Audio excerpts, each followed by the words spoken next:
The following is a Productions original series.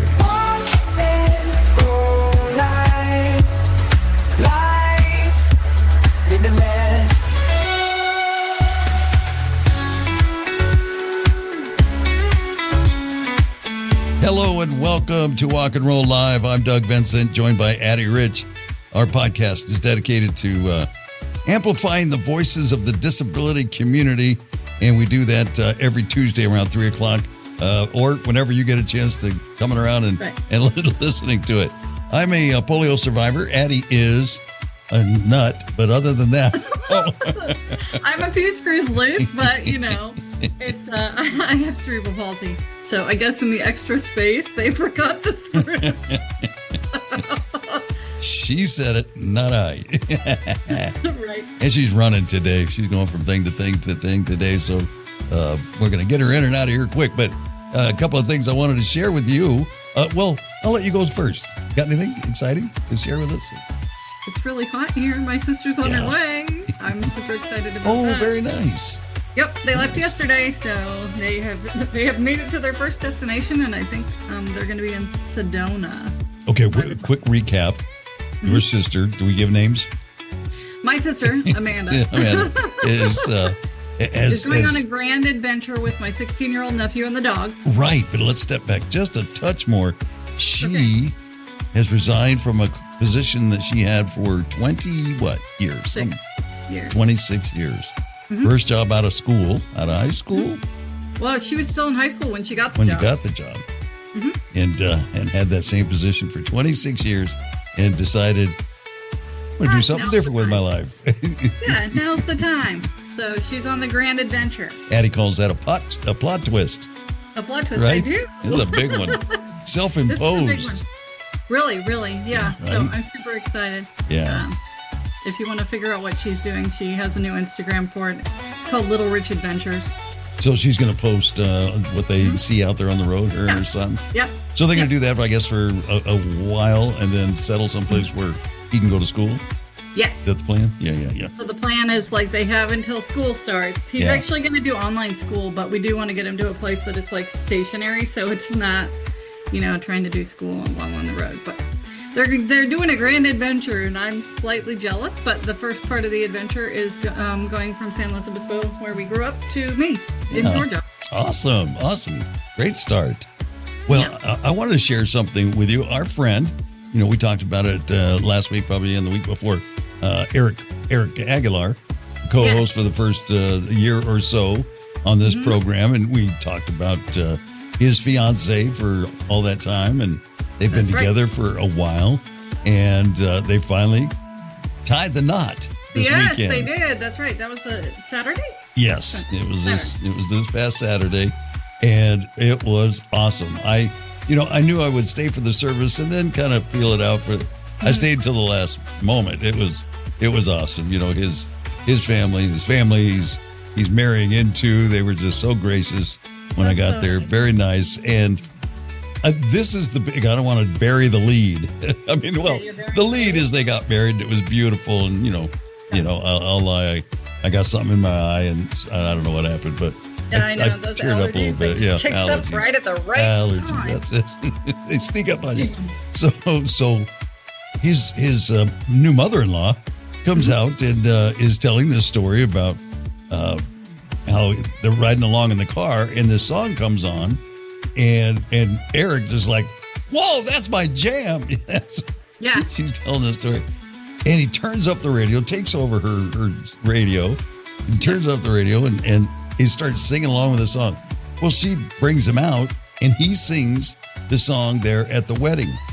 Oh. That's a great story in and of itself. Yeah.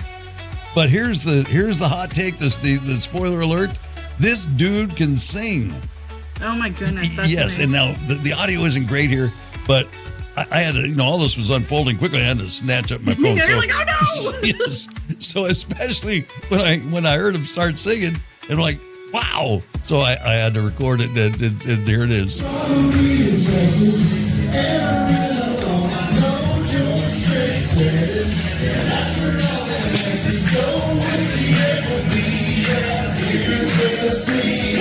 That's That's our Eric. Right? But Eric is brave. He's brave too. I mean, I'd be like, nope, I suddenly don't know the words or where I am. Like, exactly. He's trying to pass out. I literally was like, did they turn his mic down and that's the actual vocal on the side? I wasn't quite sure. But Right. yeah, he had a great time. It was a great time. We had fun. So there's the highlight from the Nice. big wedding, other than the training of their nuptials. I'll put some pictures. I got some pictures, so I'm in the Nice. process of putting those up on the website. Now, I do want to let you know that when you see Eric, he's not checking his phone in the middle of his vows.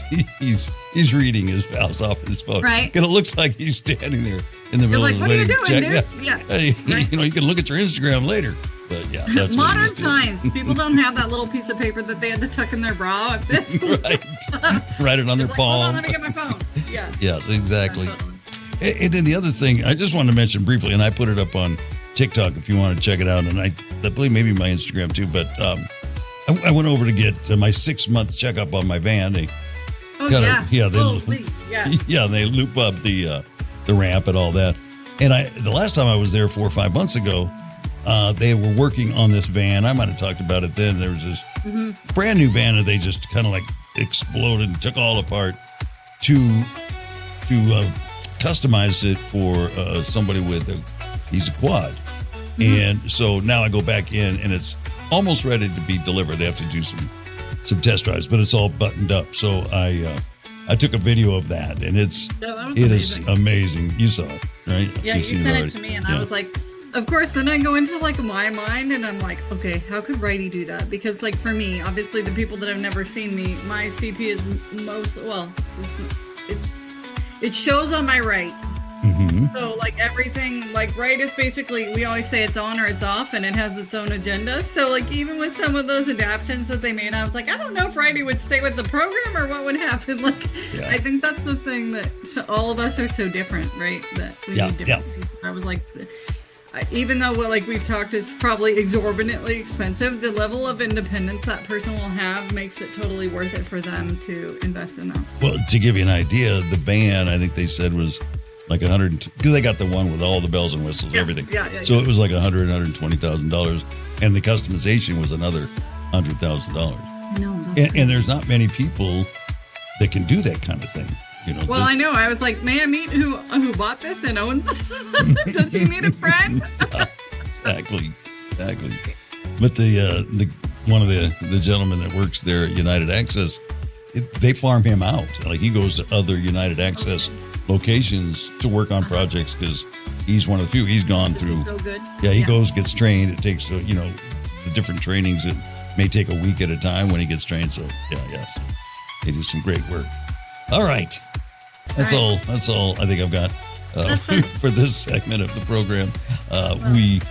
We interviewed Vivian M, the divine Vivian M. So we're going to share our chat with her coming up next. But first, let's get a word from Agyar Professional Training. At Agyar Professional Training, we know that your greatest asset is your team. Investing in their development, knowledge, and happiness is essential for your business's success and growth. To achieve new heights, it's important to hire intelligent, talented individuals and empower them to excel in their areas of strength and passion. Agyar is committed to transforming your employees into happier, more productive, and fulfilled individuals. When your team thrives, your business prospers. Wise leaders understand that providing team members with opportunities to shine in their strengths unlocks untapped potential. Elevate your team with Agyar Professional Training and witness the growth of your business. From the Agyar Professional Training Studios, you're listening to Walk and Roll Live, Disability Stories. Step into the stories, hear the truth unfold. Voices rising bold, breaking every mold. Life without limits, we shatter the walls. Together we're stronger, standing tall. These are the tales of hearts unchained, of battles fought, of of joys reclaimed. Through open talks and journeys shared, we show the world how much we care. Life limitless, no boundaries here. Every voice is strong, every word sincere. In every struggle, we find our might. Shining through the dark, we bring the light. Resilient souls with stories to tell. Through triumph and heartache, we know it well. A world misunderstood, now seen and heard. Through honest conversations, every voice is stirred.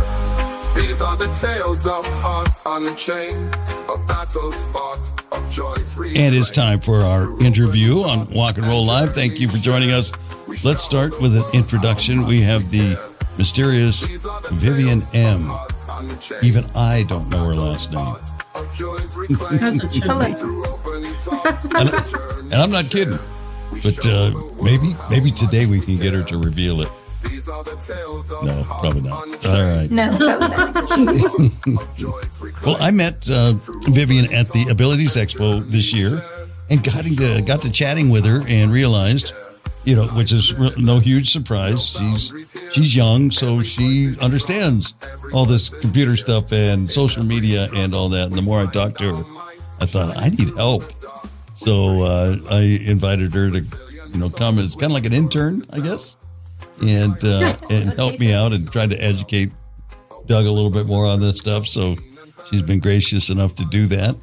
And she also is a person with a disability. So, of course, I've got to invite her on to tell her story here on Walk and Roll Live. It sounds like she's got a good one. So why don't you just start early on, kind of tell us, where it all started and we'll go from there. Well, I want to start off by saying Happy Disability Pride Month. Yes. It's now July. So for me, I was born with my disability. I have spina bifida, caudal regression, and Chiari malformation. But when I was 13 years old, one of my tethered cord release surgeries actually caused damage to my spine, and I was left paraplegic afterwards at the L3 on my spine. And that's kind of like what it was. That's kind of how it started for me. Yeah. So before the surgery, then you were fairly ambulatory? Yes, I was walking with leg braces and a shoe lift because I also have a clip foot. Mm-hmm. So what was the surgery trying to achieve? So because of my condition, I would have tissue that would build up on my spine, and it would cause other issues. It would cause, like at one time I had headaches, like really bad headaches. And then other times it would like stunt my growth. There's a lot of, it was presented differently every time. And every surgery, I kind of lost some function. So early on, I lost like bladder and bowel function before I actually lost my walking. Like when I lost my balance, and then walking was like the next one. But the thing is that we didn't realize this was happening every time that I was having this surgery. We like, it ended up being like, oh, this is what happened after, kind of thing. So I wasn't prepared for it. Obviously I didn't go in and be like, oh, okay, yeah, this might be the result. But immediately when I was in the hospital, I knew something was off as soon as I woke up from surgery. Yeah, you were like, this doesn't feel the same. Yeah. Yeah. That was kind of the thing. Was I was 13, and I remember like waking up, and normally everyone's talking. I was at the children's hospital at the time, and everyone is normally like, okay, we're gonna like, we want you to do this. You can start walking, so you can walk to the playroom. Walking to the playroom meant you get to go home, and that was the thing. And so nobody had mentioned it at all. And I was like, something is off. Like nobody's bringing it up. Like something is off. Like I could tell my body. There's something in the wind. Yeah. Yeah. And then eventually like my doctor came and he like sat down and he like put his hand on my leg. Like, cause he was gonna tell me. And I was like, oh, that feels weird. Like that feels wrong. Like, why does it's never felt like that before. And so then he does his checks and stuff, and he actually thought he paralyzed me from the waist down, but it was actually a lot lower. So below my knees, it's like is where I have less function, but above it's pretty much almost it's okay, kind of. Yeah. But yeah. So how many surgeries had you had at that point where they had, I mean, obviously you're having evolutions every time it happens, but it's not this catastrophic evolution. Yeah. So lumbar surgery was this that you knew, hey, if they say playroom, I'm going home. I think it was like 5. Okay. Yeah. But I had had other surgeries in between for other reasons. But I think when it came to that surgery, that was like, I think my 5th or 6th one, I believe. So now you're heading home. And what's that like emotionally for you now? You've absorbed this? I honestly don't really know. I know it was like a lot because of like the thing that like was like no one was gonna tell me kind of thing. No one was telling me up until that point. Like my doctor thought he was like he did a lot more damage, which I'm glad he didn't do more damage. But also I still to this day I can't really get him to admit like where exactly it is. I've had to get it from physical therapists and other people to explain where exactly my injury is. And also at that point, like when you're younger, everybody's goal is to get you walking again. Right. Yeah, They're not really focused on, it wasn't treated like an injury either. So nobody actually prepared me, like taught me how to deal with my wheelchair and stuff. Because I had had a wheelchair that I used for long distances. I'd use it for the mall, Disney, like just longer outings, just to like, because I couldn't handle walking that long. Yeah. But this was very different and nobody taught me what I needed to be doing. Like a year ago, I found out I had to be doing pressure relief, which I didn't know I had to be doing. Like like the past 7 years, I feel like that's something very important that I should have been taught. Yes. Right. Yeah. Interesting. From the medical field, right? Yes. Yeah. Interesting. That's kind of blowing my mind, I guess, as they say. You know, you would think you would get more, you know, from the medical field. I probably understand why he's not telling you much because he's probably afraid of liability. But at this point, Exactly. It would be nice to be educated for your long-term care and just, you know, you have more knowledge about what your body is so you can, because he's not going to be around forever. Or if you ever want to go to a different doctor, you want to be able to articulate that, right? Exactly. And I've tried asking him and it's like me being like, is it here? He's like, yeah, kind of. And I'm like, is it here? And he's like, yeah, kind of. Like he won't say. You won't pinpoint it. You're like, I'm going to have to go to another doctor who can read this chart and tell me. That's what I'm thinking. Yeah, you have to get possession of your charts and everything, and then have somebody else. Yeah, that seemed like that'll be very important. But just the kind of those simple things, you know. Yeah, I feel like that's something very simple that I could have been told. Yeah. By now, we haven't and so tried many other to things. go after him legally at all either. So Yeah. I wonder though if it's kind of that situation where like the physical therapists are thinking you've already been told. You know what I mean? Like everybody's playing like who's on first because they assume that is such a basic thing that you know or should know that somebody told you. So nobody thinks like, well, shit, maybe nobody told her. yeah, that's something I kind of realized, and I had to be like, can you? Also, I've been a few times like, can you tell me? I've asked multiple people now at this point because like I want to make sure I'm getting the right answer. I'm like, can you tell me where it is, by the way? Like, kind of thing, I'm like, I wasn't told before. Also, I've told people, and they, like, then they'll tell me, like, oh, yeah, it's here. And then my recent physical therapist that I just got, like, I'm at a new facility, and she, like, pulled up with, like, a whole thing of, like, showing the spine and, like, what connects to what part. I'm like, okay, so it is L3, kind of thing, just based on the function I have and don't have. Which is super helpful. Yes, it is very helpful. Yeah. And I'm like, oh, now I know what to tell people. Right, exactly. And where else are you getting yourself educated? I know you're affiliated with Triumph, and I'm sure through the community you're learning more and more. Yes, mostly through the community is what's been helpful. Yeah, I didn't realize how much I was missing at the previous physical therapy place that I was at before. I used to be at CCS. And so that apparently they're only allowed to offer very specific things. Even when it comes to like wheelchair design, they are only allowed to show you like, let's say there's 20 options. They're only allowed to show you 10, regardless of what insurance you have. And so that was something I just realized was holding me back for the past eight years. Is that decision based on whatever your diagnosis is, or is that a policy from the? It's a policy on the way the vendors can come to the to the facility, they can only show you 10 options out of 20. Yeah. Right, regardless, because they assume that most people's insurance is not going to cover certain things, so they just won't bring it. Oh, gotcha. And that's kind of the thing. They're like, oh yeah, we're actually not allowed to show you these options either, is what I just found out when I got my new chair. Yeah, that was also It's crazy. So interesting. were you able to get what you wanted in your new chair, or are there still things? Yes. So you did. Yes, there's things I was able to get that I wanted. But all my previous chairs, I also had a doctor who was kind of holding me back as well when it came to the things I needed, like for medical equipment. I realize that now. But like my chair, they're like, oh, I had like they didn't tell you that they were limiting you as well as also the Sure, problem. yeah. If it would have been like, hey, we can only show you this much, like, okay, we can go somewhere else, or like we can figure out a different way of doing it. I wish they would have just told us, like, Yeah. hey, we're limiting you, kind To of be thing. transparent, yeah. Yeah. But I went to this new place. They have a whole like wheelchair clinic and stuff, and they were actually able to. I was actually able to test out different chairs. Like I had not been able to sit in other chairs and test it out to see what would actually work. I tested out different back cushions, stuff like that. That's something I haven't done before. And which kind of chair thing. is this for you? I believe this is. I think it's a Thai Light. I forgot exactly what it's called right now.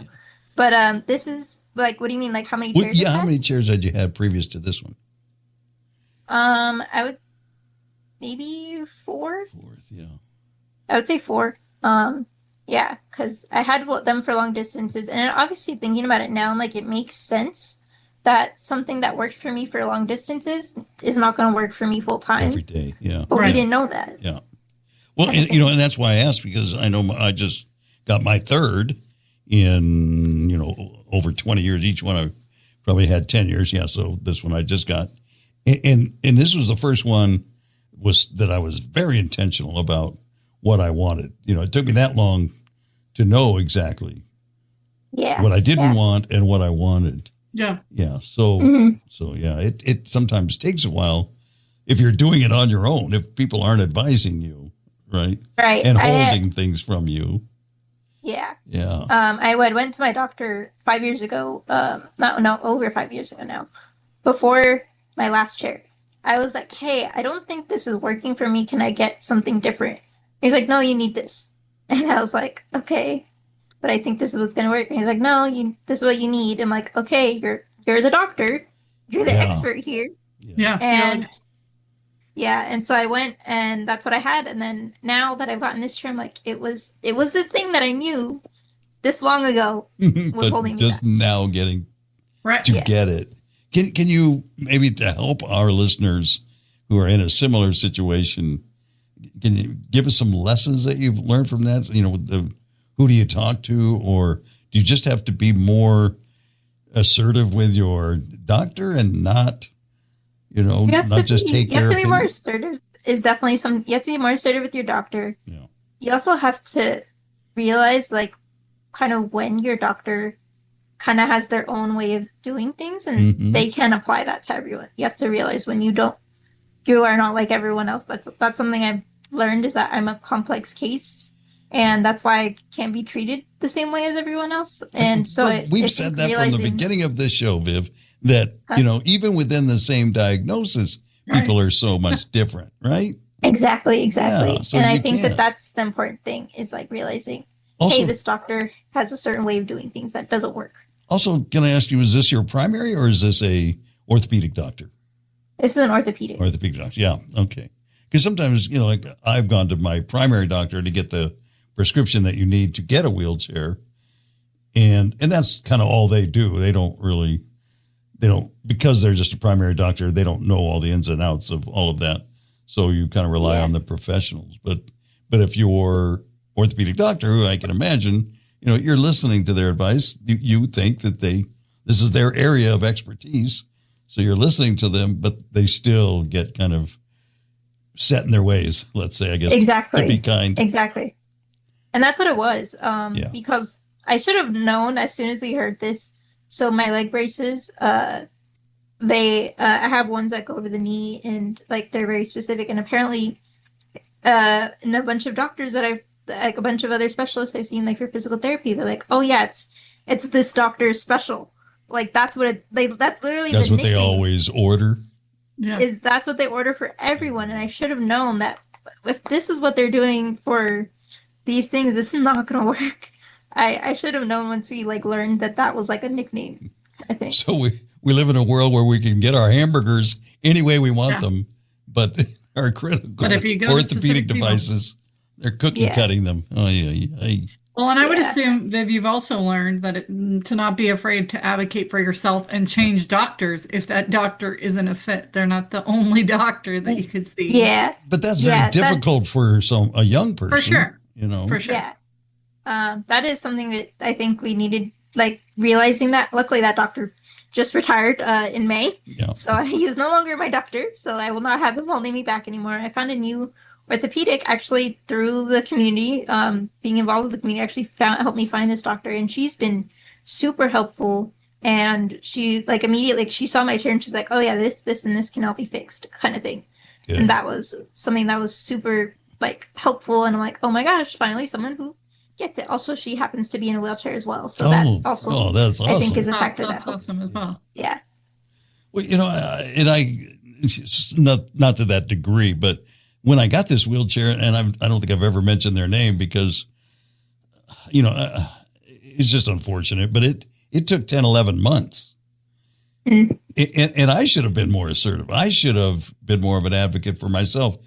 But I kept saying, I don't know if this is typical or not. You know, yeah. But now since then, there's been a few. Like, that's not typical. That's not typical, no. There's been a few friends that have gotten them in like 2 months from, you know. Like from me. Yes. Months? From measurement to receiving 6 it. months. You know, like a couple months. Yeah. No, mine was like, 10 weeks? Yeah. Something like that, yeah. Yeah. I got lucky. I pulled the lucky stick, but I also live in Atlanta where we have the Shepherd Center, which is like a catastrophic spinal injury place. So, I mean, we have the world's greatest here. You know, in Southern California. I know, but I'm saying. No. I'm not saying to brag. I'm just saying there is no shortage of that. I mean, we've got Casa Colina. We've got Rancho Los Amigos. These are world-renowned places here. Loma Linda University Health. They've got an entire area that they call East Campus. It's everything with orthotics and physical therapy, and it's vast and, you know, and incredible. So we shouldn't be wanting for a wheelchair for 11 months, you know? Yeah. So. Yeah. But yeah, I'm also I just got fitted for new leg braces soon, which I'm super happy because this is my first different pair of leg braces. Like, that's going to be completely new. The guy said he's willing to make me something he's never made before as well, which to me is a very good sign. I could see him like working through it in his brain. Like, could he do that? Because for me, I love fashion. I love stuff like that. And I didn't want like the plastic and heaviness of my leg braces to like have like my day-to-day life. It's such a hassle for me and so uncomfortable to wear. So it's just kind of like I don't want to do this kind of thing. And like that was the thing, is that I had leg braces for so long, so I couldn't control what shoes I wore. So the second I was in my wheelchair, the thing I took back, I was like, I'm gonna choose whatever shoes I want now. For sure. That's my favorite too. So I got boots, and that was something I could never have before. But this guy is making me like a pair of braces covered in like leather, and they're gonna be like lace up, which I'm super excited to see. Amazing. Yeah. We're going old school. That's my first braces had leather. Yeah, I know. I will tell you, leather doesn't breathe too well, so be careful of that. He said it's gonna have a different lining. Yeah, good. Yeah, I you know, I was a guy, and fashion wasn't on the top of my list, but I knew that, you know, going to school when everybody else is wearing sneakers and tennis shoes, and I'm wearing wingtips because that's the only thing that they could attach to the brace in those days. Yeah. I was styling. I so badly wanted like light up shoes when I was younger, but I couldn't have light up shoes because I had like a shoe lift, and I tried wearing Converse one time as well, and my braces just like ripped right through them. My braces would rip through my jeans, like my pants. So I'm like, I don't want this to happen to all my clothes. Right. You're like, I kind of like being fashionable, and I don't want to make my own new fashion. Yeah. Yeah. Well, and it's one of those things that we should have access to that. Exactly. Right? Yes. I can remember too. We should have options like everyone else does. Yes. Yeah. That when I first saw Colors wheelchairs, Everything was kind of like a hospital chair. It seemed like up till then. Yeah. And then it's like, wow. I mean, just the way they marketed them. I've talked about it here before. It just was a real eye opener. They were doing billet wheels and all that stuff that never been seen before. And they're like, what color do you want? Like, what color do you want? Yeah. There's more than one? Yeah. I had a mint green chair. I've had a red chair. Yeah. Blue chair. I'm that kid that's like, if I can't wear high heels, my color is going to be in my chair. I had a glow in the dark one at one point. It was like white, and it would glow in the dark. It was really cool. And then I had one that was like black, but in the sunlight it would have like rainbow glitter in it that you could see. So I liked it as well. You were also styling. Yeah, I like glitter. Nice. Very nice. So do you have them all? I have all what? Their chairs? No, we donated all the extra ones. The last one we just donated to one of my family members and stuff. But yeah, we've always donated like my extra medical equipment and stuff that I'm no longer using, kind of thing. Yeah, that's what I got to do that too.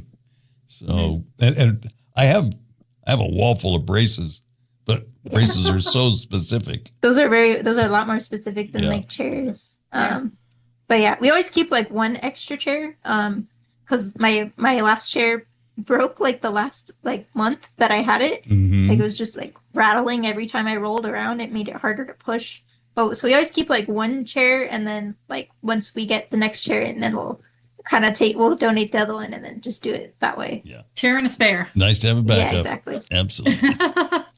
So you mentioned I had to do a little bio, and you mentioned that you fortunately were never bullied. So. Mm-hmm. How did you do that? For somebody that can't see the look on her face, like, I don't know, but because if you could kind of get an idea of that, maybe you could give some people advice. Because when you're that person, it doesn't make any difference in school. When you're that person that stands out, you're an easy mark, right? Yeah. Yeah. I honestly I don't know how I wasn't bullied. I can definitely say people were more like, they were more concerned, and like they were like, they were more afraid of like hurting me, like kind of thing. They were like almost overly sympathetic, I guess, is more of I think why it happened. Mm-hmm. But the thing is, I think it was also my mom. So my mom was very involved in like my school.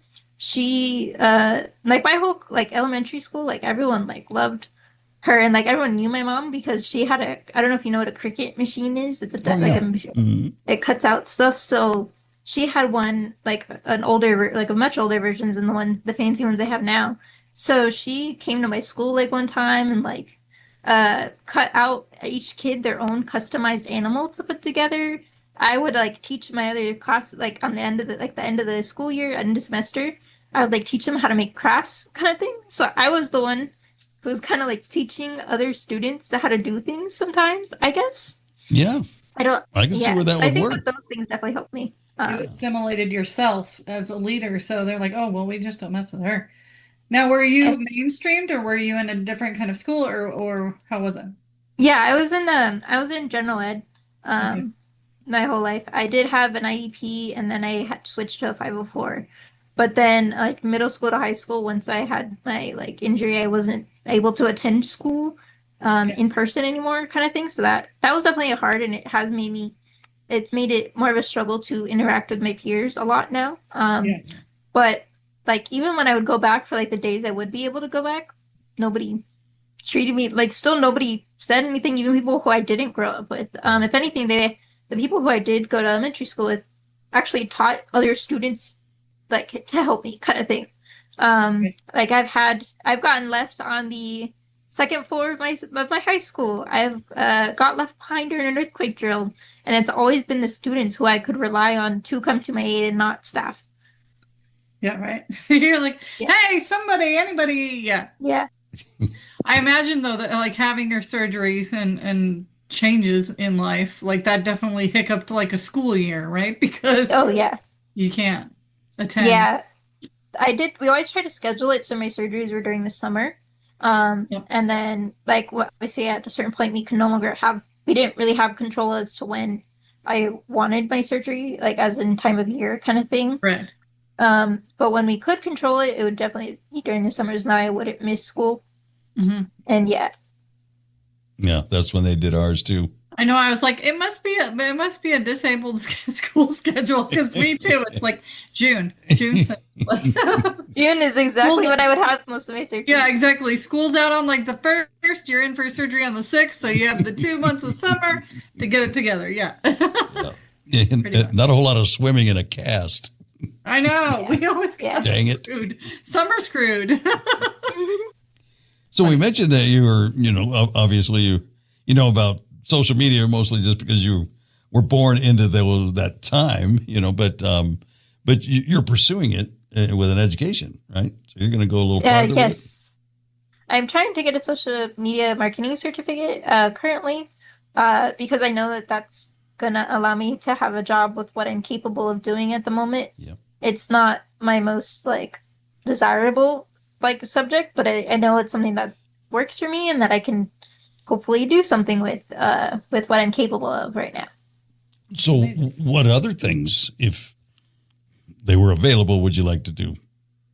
I would really love to do jewelry making and fashion. I've always sewn. I've sewn, and I've also made jewelry. I learned how to alter my jewelry because of my disability. That's something I had a grandma who was a seamstress, and then I just learned to make jewelry on my own kind of thing. But I was born missing a bone in my neck, so I had to have a neck fusion, and then also my neck is shorter and wider, so I couldn't always get necklaces to lay the same on my neck. That was something I always wanted to wear, chokers, but I tried. I'm like, you can't see it. It doesn't work. It's useless. Yeah, exactly. Yeah. So I was like, I just taught myself how to alter stuff to make it work for me. So do you have an Etsy shop? We have a website currently. That is not an Etsy shop. Etsy's not the best when it comes to handmade stuff all the time. So we've tried making my mom and I do it together. I like to sew cat toys and make jewelry and stuff, and she likes to do paper stuff and she makes cards. And that was something we always kind of did to cope with me being in the hospital. It was something that could keep me busy in the hospital. That makes sense. Yeah. Yes, that was my outlet, was my mom and I crafting together. That's cool. That's fun. And now it's evolved. So yes. Cool. So who's been your support system? I think students, they're on that. Your fellow students have been, your family. Yeah, definitely students and family has been the biggest thing for me. And I'm so thankful that I have a family who is willing to deal with these things and willing to be there for me. I know that's not something everybody has. And I really am appreciative for these people in my life. I've started to try to reconnect with my cousins a lot lately, because I know during the time where I was trying to adjust to my new life, a lot of them because my parents always explained everything to me, but some of their parents didn't always explain what was happening and going on with me to them. And so it's just us talking oh yeah, no, this is how it was. This is kind of what happened. This kind of thing. And so we're trying to we're building our relationship back to how it was when we were younger, which has been really nice to do. Yeah. That's amazing. Yeah. Very nice. And obviously you know something about social media because you're helping us and stuff. So can you tell us about your TikTok? Oh yeah. I have my TikTok. I mostly like to post my cats. Your cats? Okay. Cats. Yeah, cat videos. I foster kittens for a little over a year. I'm waiting to be at a little bit of stronger health to try fostering kittens again. So I post the foster kittens on there. I've also just posted some of my struggles, especially with Access, which, if you don't know, it's a disability transportation service in LA County. And so I posted a TikTok about that, and that's actually been super helpful for people. I've had people just DM me asking me questions. Hey, how does this work with Access? And I answer all their questions, and they just come and DM me if they have any more later on. And it's really nice to see something like this, just giving out this information of what it's has been a helpful thing for people. That's awesome. Yeah, Access can be very challenging. So yes, the more knowledge you have, or yes, some insights on how to use it. Yeah, can be that's what I helpful. prepare people for. I was talking to a gentleman this past weekend about access, and he says the one in LA County is much better than the one here, which, you know, I won't get into too many things, but yeah, they're not. You use access, you know. Hmm? I said, if you use access, you know the struggle. You know, yeah, exactly. Don't use them if you have appointments you need to get to on time. Yes. Or get picked up afterwards, you know. Yeah. On time. Don't use them if you have to go anywhere. Other than that, yeah. And other than that, they do exist, and Yeah. Bib will tell you on TikTok how to work around it. Yeah, and But I mean, that's that's the upside of socials, right? Like, social can be a dark place. We all know this if you participate in any of that, but it can be a really beautiful place too, because it doesn't matter where you are, we can connect.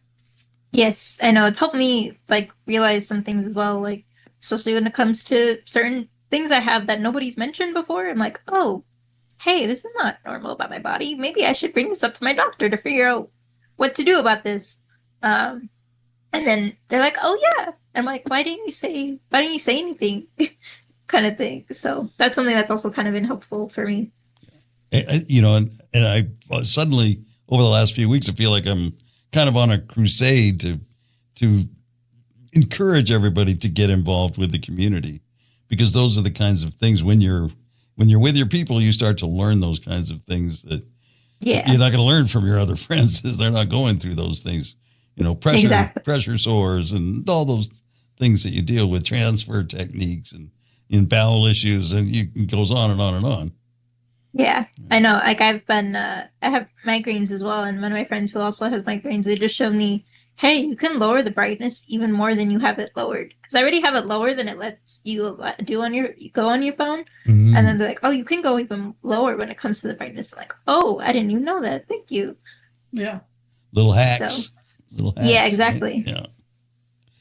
All right. Well, we're kind of winding down here. What do you hope for the future? Do you have any goals or plans? And the bucket list, I guess, if you will. I do want to go skydiving at some point. That's definitely on there. That's what I want. That's something I want to do. It's funny. I tell people that, and they look at me like I'm crazy. Like, want to go skydiving? Like, right now, huh? I'm thinking to myself, I'm going to let Viv do that and tell me all about it. Right? Yeah. That's definitely something I would like to do. I also just like to be able to help people, educate people about different struggles, like that disabled people face. That's definitely a goal of mine. Obviously, like I want to get back to fostering kittens again once I'm doing a little better, because that's something I also really enjoy. So definitely a lot of volunteer work is something that keeps me going. Awesome. That's amazing. Yeah. Well, you know, you're in your short life up to this point so far, you've demonstrated, you know, so much of your, you know, your creativity and your, you know, your willingness to get out there and engage with others and all of that. And I think that's gotten you this far, and it's going to take you wherever you want to go. Exactly. Yeah, looking forward to watching. Thank you. And thank you for joining us on Walk and Roll Live. Doug Vincent has always had a passion for life and a heart for people. A polio survivor since infancy, he walked with braces and crutches for over 50 years before transitioning to a wheelchair.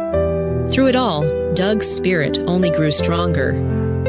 Today, he hosts Walk and Roll Live, a podcast built on lived experience, empathy, and hope. Each week, Doug amplifies voices from the disability community, reminding us all that every story matters. Disability stories. Life limitless. From the Ugyar Professional Training Studios, you're listening to Walk and Roll Live, Disability Stories.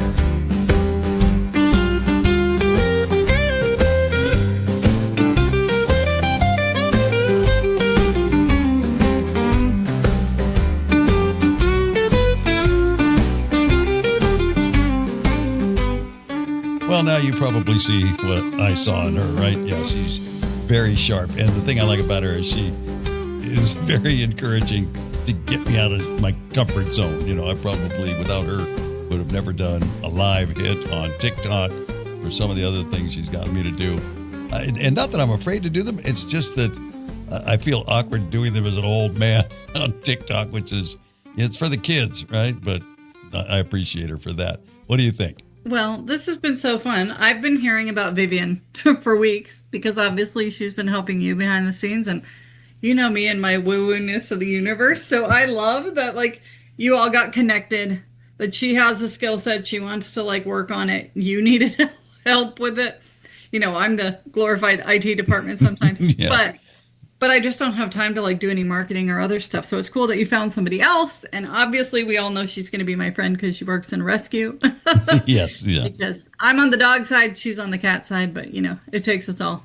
So it's been a really fun adventure to listen and learn about her. You're earning your keep though, because you're helping me out in the IT department, getting me over the hump on some things that I've been working on for hours. And you come in and go, well, do that and do that. Where were you 3 hours ago? No. Right? And go. It takes a village in so many ways. Yes. And you've got a guest that you also booked. And we'll talk to her coming up here in the next few weeks as well. So, yeah, we got it covered. On it. And actually, I've already got her information up on the website. So, cool. Yeah, I wanted to let everybody know. Got some new things on the resource page. I'm going to go check the events page and make sure that's all up to date and, kind of take off the stuff that's already happened so we don't. Been done, gone. Yeah. Yeah. And put up any new stuff that's coming up because we're kind of in the middle of the season where there's always events going on and new ones. So I'll get them up there as soon as I can. Other than that, good week. All right. Yeah. What's going on for your week? For my week, well, this weekend I'm going to our family reunion. It's the cousins. We lost. My mom was one of 7 sisters, and she passed early. And then over the years, a couple more, and then there were 4 that just all got into their 90s. Yeah, but they all went about it in like an 18-month period. So, me and the cousins, we're like, we got to get together for something more fun than this. Right. After get together for 3 or 4 of those, and an uncle added into that as well. Yeah, so we did that a couple of years ago, and we thought, we don't do it every year. Let's do it every other year. So we're back on this Saturday. Fun. So I'll tell you about it next week. Where are you guys meeting, or where are you going? In San Luis Obispo. You're familiar with Cuesta Let's say hi to my mom. Park. Yeah, yeah. For sure. All right. Awesome. Well, that'll be fun. Yes. I'm awaiting my sister. That's like the whole plan. When do they schedule to arrive? Well, she hopes Sunday, but I told her, like, take your time. If you see something cool, stay. You know what I mean? Like, she doesn't have to have a calendar, so we'll see you when we see you. And she's going to spend a few days there. Yeah.